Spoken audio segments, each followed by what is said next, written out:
네, 안녕하세요 수강생 여러분. 한국전쟁 강의를 담당하게 된 양영조입니다. 이렇게 한국전쟁 강의를 통해서 만나 뵙게 돼서 반갑습니다. 한국전쟁은 한국 현대사에 있어서 가장 충격적인 사건이었고 가장 영향력이 큰 사건이었습니다. 한국전쟁은 단순히 작전이나 전투 과정을 넘어 여러 가지 측면에서 한국 사회뿐만 아니라 국제적으로도 큰 영향을 미쳤습니다. 군사적인 측면에서 한국전쟁은 2차 세계대전 종전 이후 냉전이 열전화된 것이었고, 북한의 남침 이후 UN 16개국이 참전하고 중국군과 소련군이 참전함으로써 세계 전쟁에 버금가는 양상으로 전개되었습니다. 사회적인 측면에서 전쟁 과정을 통해서 한국 사회는 과거 전통적인 양반 상놈이라고 하는 신분 질서가 와해되었고, 또 경제적인 측면에서도 지주 소작 관계가 무너지고 새로운 자본가들이 출현해서 자본주의적인 질서를 만들어 갔습니다. 국제 정치적으로도 미국과 유엔의 영향으로 한국이 세계 질서에 완전하게 편입되는 계기가 되기도 했습니다. 결국 한국 전쟁은 마무리 단계에서 평화조약이 아니라 단순히 전쟁을 중재한다라고 하는 정전협정을 체결함으로써 이후 한반도에는 늘 안보 불안이 상존했고, 지금까지도 남북은 대립과 갈등을 겪고 있습니다.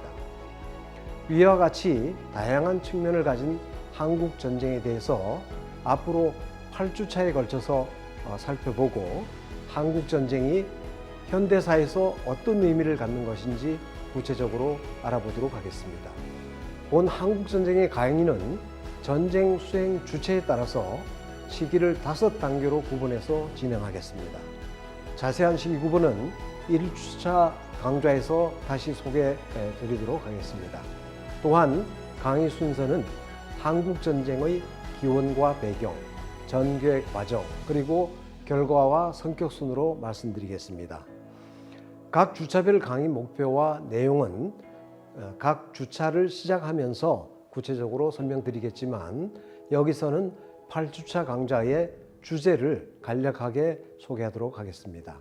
먼저 1주차 강의에서는 미국, 러시아, 한국, 북한의 한국전쟁 연구 동향을 살펴볼 것입니다. 그리고 2주차 강의에서는 한반도 분단과 미소 군정, 국내외 정세를 이해하기 위해서 해방 이후 한반도 분단과 남북한 대립에 대해서 알아봅니다. 3주차 강의에서는 북한의 전쟁 준비와 한국의 대응을 살펴보겠습니다. 제4주차 강의에서는 북한군의 남침과 유엔군의 참전 과정에 대해서 설명드리겠습니다.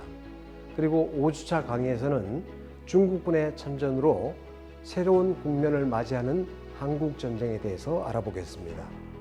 6주차 강의 주제는 전쟁의 기로와 현상 유지 정책으로 중국군 참전 이후 유엔군의 철수와 현상 유지 정책을 파악하고, 중국군의 충계 공세 이후 정전협상 제기 과정을 살펴봅니다.